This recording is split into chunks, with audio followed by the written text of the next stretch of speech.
And welcome to Meet the Press Now. I'm Aaron Gilchrist in Washington as President-elect Donald Trump's second administration begins to take shape, and with President Biden now planning to host Mr. Trump at the White House this week.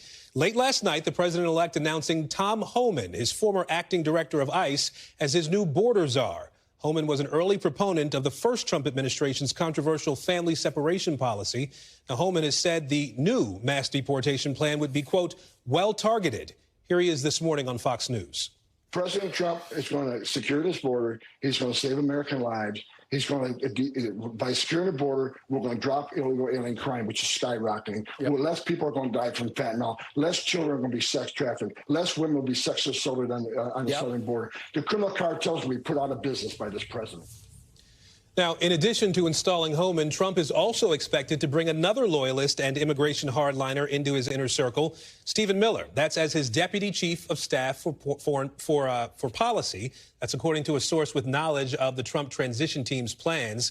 Now, both Homan and Miller will likely be central players in potential roundups of illegal immigrants, a plan that Trump made a cornerstone of his campaign. On day one, I will launch the largest deportation program in American history. I will rescue every city and town that has been invaded and conquered. Now, the president-elect also announcing a top congressional ally, New York's Elise Stefanik, as his pick to be the next UN ambassador. And within the last hour or so, he's also announced he's choosing former New York Congressman Lee Zeldin to lead the EPA. Now, we expect to learn more about who else will fill key roles in the coming days, including critical national security and defense roles. Two sources telling NBC News that a controversial Trump loyalist, Kash Patel, is under consideration to take over the CIA or the FBI. When Trump tried to install Patel in the CIA during his first term, the head of the agency at the time threatened to resign in protest. Now, all of this comes as NBC News now projects Mr. Trump will sweep all 7 battleground states. That's after NBC News called Arizona in his favor over the weekend. That final call giving Trump 312 electoral votes in his decisive presidential race victory. I'm joined now by Garrett Haake, who covered the Trump campaign and is now covering the Trump transition. Also with me, NBC News Homeland Security correspondent Julia Ainsley and our Justice and Intelligence correspondent Ken Dilanian as well. Garrett, I'll start with you here. Every appointment so far, other than Elise Stefanik, is someone who served in the first Trump administration. What do you make of that at this point? He's surrounding himself with familiar faces, familiar voices, familiar views? Well, Lee Zeldin was a big ally on the Hill during that time, and I think that's right. I mean, Donald Trump is something of a creature of habit. He's something of a creature of comfort. A lot of these folks campaigned with him. To sort of slant quote from Nancy Pelosi, oftentimes there are guys who need jobs and jobs who need guys. It seems like he's dealing with the guys who need jobs first, finding spots for people with whom he is comfortable and who he wants to have in his ear all the time as president again. So what are you hearing? What can you report? Who else needs a job that Donald Trump might be looking at? Well, switching to the jobs who need guys part of it, I think the key thing to look at is how many more members of Congress can he afford to take? The House is going to have a very narrow majority. So, too, is the Senate. That could leave a lot of these Trump loyalists who've been with him for a long time on the outside looking in. Earlier today, we saw Eric Schmidt, the Missouri senator, former AG of Missouri, take his name out of the running for a cabinet position. I wouldn't be surprised if there are more of those that follow, in part because my sources in the Trump transition have indicated that he doesn't necessarily want to stack the cabinet with lawmakers. He's going to be looking outside. So we might be hearing some new names, folks who are not necessarily from the political set, to fill out some of these bigger jobs perhaps in the next few days. Julia, I think potentially a new name for people outside Washington might be Tom Homan, who is someone who worked in the first administration. But for folks who don't know him, who is he? Yeah, he was the acting ICE director under the first Trump administration. In fact, he was there during family separations, and he's defended that policy. He said that, of course, they expected that separating parents from their children would deter migration, and he's defended it. He will now be in charge of this mass deportation force. We should point out that as acting ICE director, he was never Senate confirmed, and now he will not be put up before the Senate. So the kind of scrutiny you might get with cabinet-level positions, he won't be in that spotlight.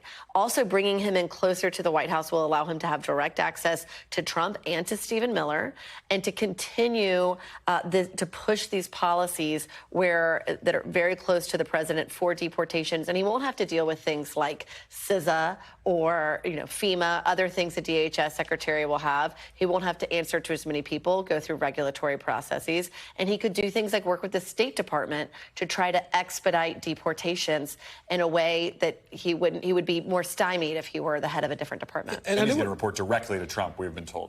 Yes, okay. And I do want to ask you about the how of it all. I mean, has he given any insight on what mass deportation might look like, how he might execute that? He has. I mean, he's basically said, as you had at the top of the show, that this is going to be about criminals. It's also going to be about the people who have recently arrived. But when we talk to people who are close to Homan, close to Trump, they say, look, no one is exempt. That means families.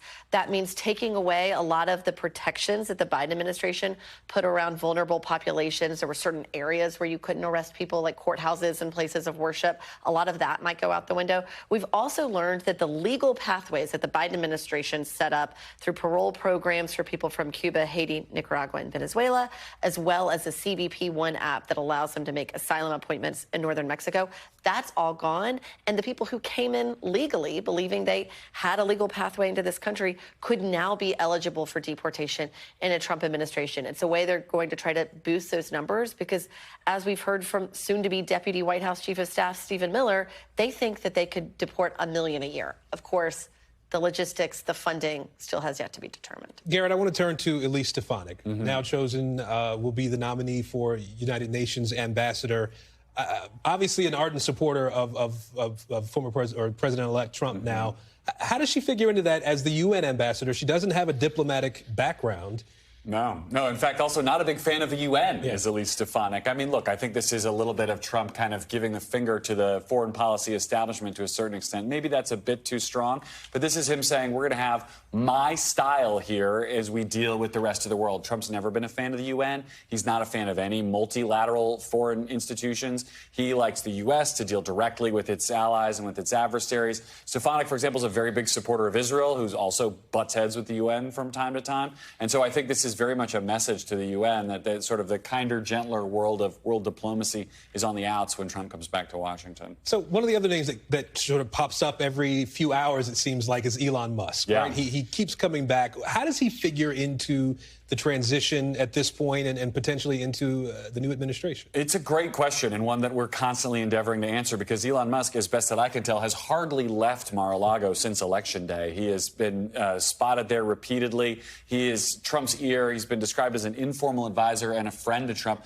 Obviously, he has a wide variety of his own interests, which are sometimes in line with Trump's, but not always. I mean, Elon Musk is also one of the biggest proponents of solar power on the planet, if not just in this country. That's not necessarily something where he's in line with Donald Trump. So, the best I could tell, he's offering some advice. He's, involving himself in some of these decisions.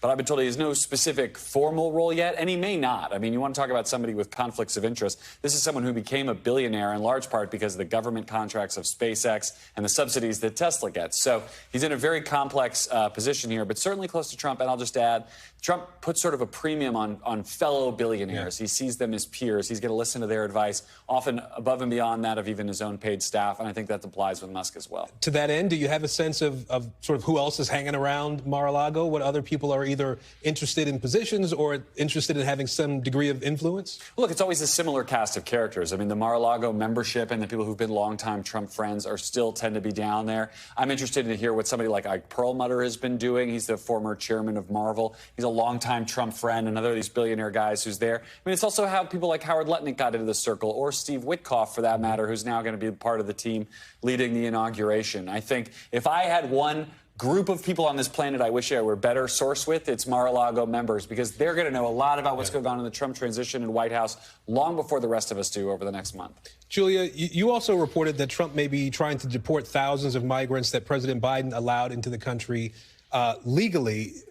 Walk us through some of your reporting that who are these migrants? Yeah, so these are the ones who came in from Cuba, Haiti, Nicaragua, and Venezuela. This was a program that Biden set up to decrease the number of migrants coming across the border illegally. And 30,000 per month, basically for the last 2 years, have been allowed to come in from those 4 countries collectively. The reason they sought out those countries in the first place, Aaron, is because they're very hard to deport to. They don't historically take back their nationals from the United States because of our diplomatic relationships with them. So this is a way to try to legalize those people, allow them to work. If this is taken away from them, they then could be in a place where they're deported. Again, the Trump administration is going to have to figure out where to deport them. Are they going to try to put pressure on these countries through diplomatic channels or through tariffs? I mean, it's really hard to figure out exactly where they would send them. They could also look at third-party countries, like sending people who aren't from Mexico or Guatemala, for example, back to those countries. It also includes people who got asylum appointments. If they're not on the path for asylum yet, they could be looking at deportation. Garrett, I'll end with you here. We have this Oval Office meeting coming on Wednesday between the president-elect and the sitting president. Obviously, no love between these two men through the course of the campaign, and they've not said nice things about each other. What do you anticipate we might see with Donald Trump visiting Joe Biden? If past his prologue, I actually think the tone will be respectful. Whether that's sincere or not, it's not for me to say. But when then incoming President Donald Trump, President-elect Trump, met with Barack Obama, he described the meeting very warmly afterwards, talked about the idea that they were supposed to meet for 20 minutes. They met for 90. Even afterwards, Trump referred to some of the sort of lessons that Barack Obama had told him about what to expect from the world when he took over as president. I am optimistic we will see a similar version of Trump, at least while he is in the confines of the Oval Office and at the White House on Wednesday. Yeah, we'll be watching the body language, too, to see right. what that tells us. Garrett and Julia, thank you both. I want to turn to Ken Dilanian now, talk a little bit more about Kash Patel. Ken, help us understand who he is and how he fits into this. Aaron, Kash Patel is probably the purest expression of MAGA conspiracy theories about the national security and law enforcement state in human form that there is. So he sort of came to the fore as a staffer for the House Intelligence Committee on the Republican side when they were fighting the Mueller investigation. And then he was hired in a Department of Defense role in the first Trump administration. And Donald Trump actually tried to make him deputy CIA director, but Gina Haspel, the CIA director at the time, threatened to resign if that happened. And so Trump didn't go through with it. But now he has sort of been waging war against what he calls the deep state. He wrote a memoir called Government Gangsters. And he is arguing, as are many in Trump world, that there are criminal elements inside the FBI and the national security state, the CIA, that are waging war on Donald Trump and his allies, that are doing illegal things. They must be investigated. They must be rooted out. So the idea of him atop of either the FBI or the CIA is very frightening to a lot of the career employees who are inside and just promises to be incredibly, incredibly disruptive, Aaron. So, Ken, I'd like to know, what are you looking at when it comes to some of the key posts that are being filled in the administration at this point? Well, just that, in terms of the world that I cover, the Department of Justice and the FBI, and then to a lesser extent, the intelligence community, there's a big gap between someone like Kash Patel and a more traditional Republican like, say, Mike Rogers, who ran unsuccessfully for the Senate in Michigan, who's a Donald Trump supporter. He's a former FBI agent. He was chairman of the Republican, of the House Intelligence Committee under the Republicans in a more normal era. So he's MAGA, he's a Trump guy, but he would be greeted, I think, inside the FBI as a sort of a normal FBI director. Kash Patel, that's another story. Same thing over at the Justice Department. There are people now who are under consideration for Attorney General. There's a man named Mark Paoletta who's been advocating that Donald Trump can order the DOJ to investigate particular people. That would violate 5 decades of post-Watergate norms. That would be one thing. And then there are other people like, for example, Matt Whitaker, who was acting Attorney General before, who would be seen as less disruptive, less threatening. So we're going to learn a lot about the direction of the second Trump presidency by looking at the people that he appoints to these very crucial roles. And his aides have said that for example, who he appoints as Attorney General is his most important priority. So, Ken, before I let you go, very quickly, there's been this reporting from NBC News that the Justice Department is going to focus on some January 6th cases between now and Inauguration Day. Very quickly, what do we know about those efforts at the DOJ?